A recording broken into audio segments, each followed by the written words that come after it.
आज का हमारा लेक्चर है जी अबाउट ऑपरेशनल एम्पलीफायर, या फिर जिसको हम आसान अल्फाज के अंदर ओप एम्प भी कहते हैं।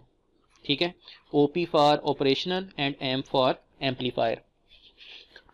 लास्ट टाइम हमने ट्रांजिस्टर की एक एप्लीकेशन पढ़ी थी कि ट्रांजिस्टर को हम एज आ एम्पलीफायर यानी कि किसी भी सर्किट को, किसी भी आपके इनपुट जो करंट है उसको एम्पलीफाई करने के लिए इस्तेमाल कर सकते हैं।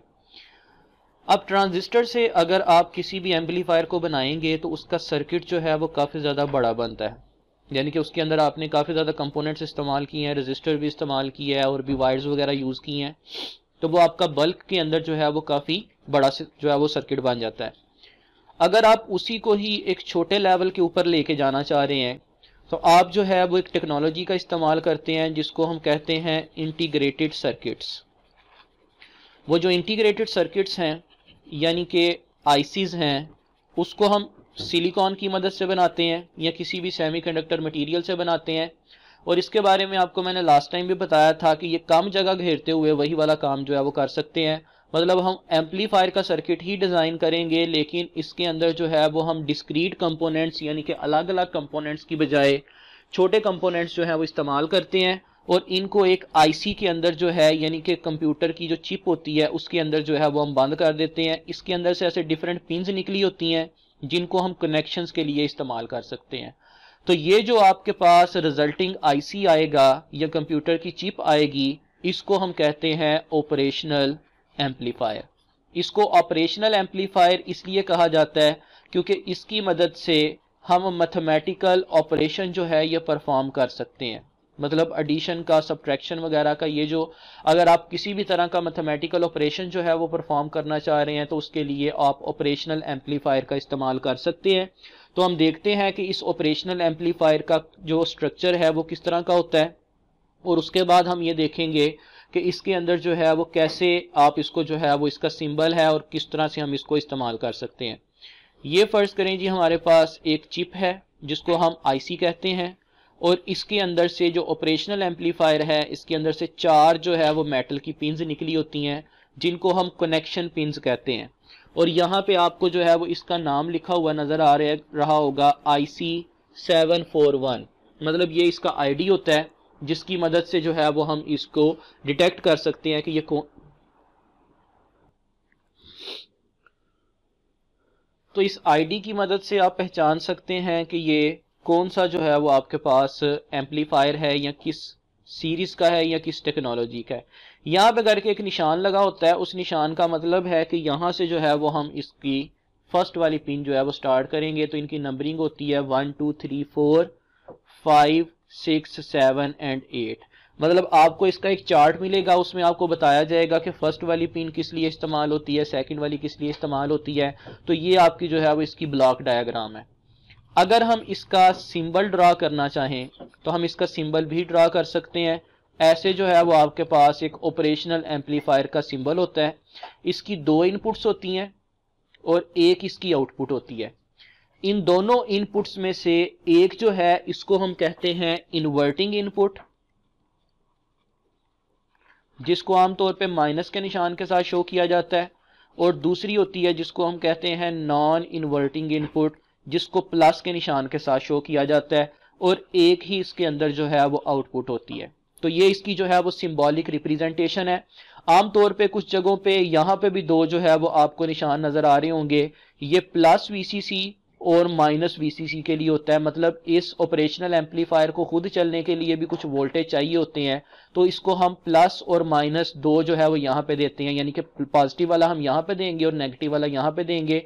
ये वीसीसी जो है ये आमतौर पे प्लस माइनस 12 वोल्ट जो है ये पाए जाते हैं। ठीक है, डिफरेंट हम 9 वोल्ट भी दे सकते हैं, लेकिन नॉर्मली जो ज्यादातर इस्तेमाल होता है वो प्लस माइनस 12 वोल्ट पे ये ऑपरेट करता है। तो ये VCC जो है यानी कि हम इसको वोल्टेज जो है वो प्रोवाइड कर सकते हैं।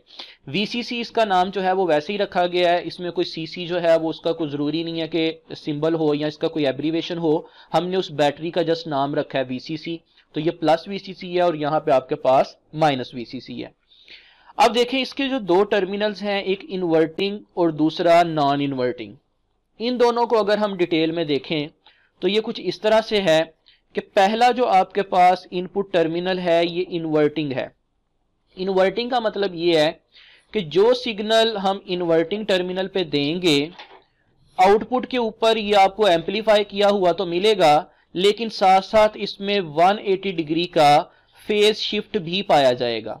देखें आप यहाँ पे कि पहला आपका क्रस्ट आ रहा है फिर ट्रफ आ रहा है, लेकिन आउटपुट सिग्नल में पहले ट्रफ आ रहा है और बाद में क्रस्ट आ रहा है। यही आपके पास इन्वर्टिंग सिग्नल की जो है वो एप्लीकेशन है कि जो भी आप सिग्नल यहाँ पे देंगे वो उसको इन्वर्ट कर देगा, यानी कि उसको उल्टा के जो है वो आपको 180 डिग्री आउटपुट पे देगा। और दूसरा जो आपके पास नॉन इन्वर्टिंग होता है, नॉन इन्वर्टिंग का मतलब है कि इन्वर्ट ना करना।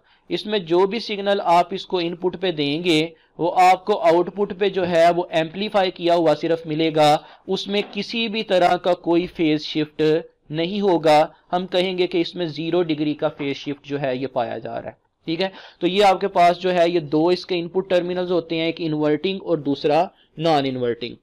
अब हम जो है वो इसकी कुछ करैक्टरिस्टिक्स देख लेते हैं कि ऑपरेशनल एम्पलीफायर के अंदर क्या क्या इंपॉर्टेंट खसूसियात जो है ये पाई जाती हैं।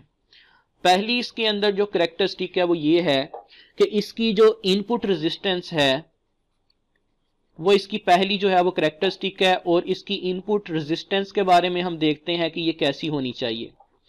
चूंकि इसको हमने एज अ एम्पलीफायर इस्तेमाल करना है तो इसका मतलब है कि इसकी इनपुट रेजिस्टेंस जो है वो काफी ज्यादा हाई होगी। इसकी इनपुट रेजिस्टेंस जो है वो क्या होती है, ये फर्ज करें आपके पास एक ऑपरेशनल एम्पलीफायर है, ये इसके दो टर्मिनल्स हैं, एक इन्वर्टिंग और दूसरा नॉन इन्वर्टिंग। इनपुट रेजिस्टेंस होती है इसके इन्वर्टिंग और नॉन इन्वर्टिंग टर्मिनल के दरमियान पाई जाने वाली रेजिस्टेंस। याद रखें इसकी जो इनपुट रेजिस्टेंस है वो काफी ज्यादा हाई होनी चाहिए। किस वजह से, क्योंकि जितनी इसकी इनपुट रेजिस्टेंस हाई होगी उतना ही आपका इनपुट सिग्नल जो है वो शॉर्ट होने से बचेगा। फर्ज करें कि आपने अगर सिग्नल जो है वो अप्लाई किया है इन्वर्टिंग टर्मिनल पे, तो हमने उसको नॉन इन्वर्टिंग टर्मिनल पे जाने से रोकना है। हम वो कैसे करेंगे कि हम यहाँ पे जो है वो इन दोनों के दरमियान एक लार्ज रेजिस्टेंस जो है वो अप्लाई कर देंगे। जितनी रेजिस्टेंस ज्यादा होगी उतना ही क्या होगा कि इसके अंदर जो है वो आपका एक सिग्नल दूसरे टर्मिनल पे जाने से जो है वो रुकेगा। तो इसलिए याद रखें कि इसकी जो इनपुट रेजिस्टेंस है वो काफी ज्यादा हाई होनी चाहिए। नंबर 2 इसकी करैक्टरिस्टिक है इसकी output resistance.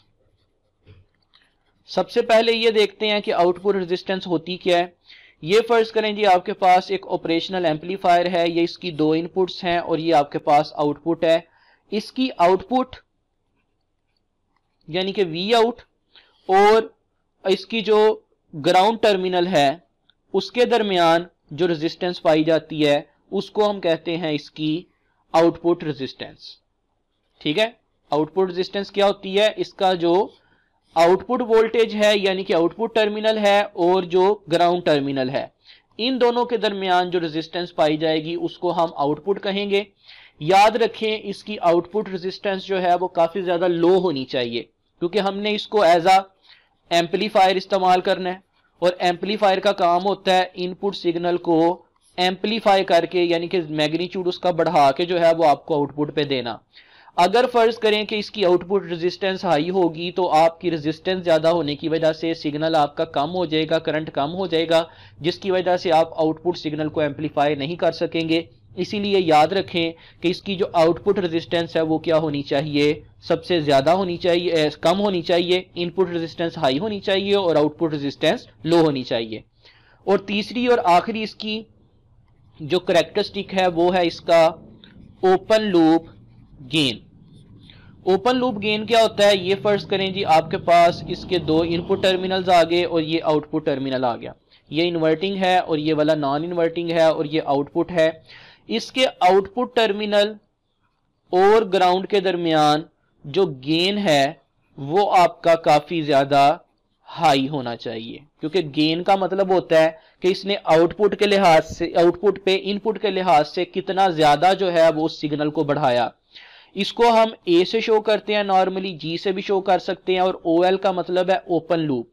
Open loop gain का फार्मूला क्या होगा, we output divided by V positive minus V negative, या फिर सिंपली आप इसको लिख सकते हैं आउटपुट डिवाइडेड बाय इनपुट, यानी कि इनपुट पे कितना सिग्नल आपने दिया था और आपको आउटपुट पे कितना मिला।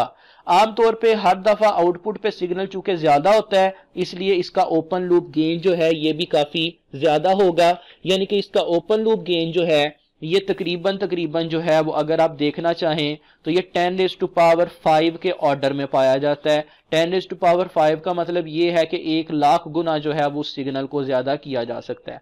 तो इसका मतलब है कि अगर आप इनपुट के ऊपर बहुत ही स्मॉल सा कोई सिग्नल अप्लाई करेंगे तो वो भी आपको ऑपरेशनल एम्पलीफायर जो है वो हाई करके जो है वो आउटपुट पे दे देगा। तो इसका मतलब है कि ये तीन इसकी कैरेक्टरिस्टिक है। नंबर 1 इनपुट रेजिस्टेंस जो कि हाई होनी चाहिए, नंबर 2 आउटपुट रेजिस्टेंस जो कि लो होनी चाहिए, और तीसरा ओपन लूप गेन जो कि हमेशा ज्यादा होता है, और ये तकरीबन 10⁵ के ऑर्डर पे पाया जाता है।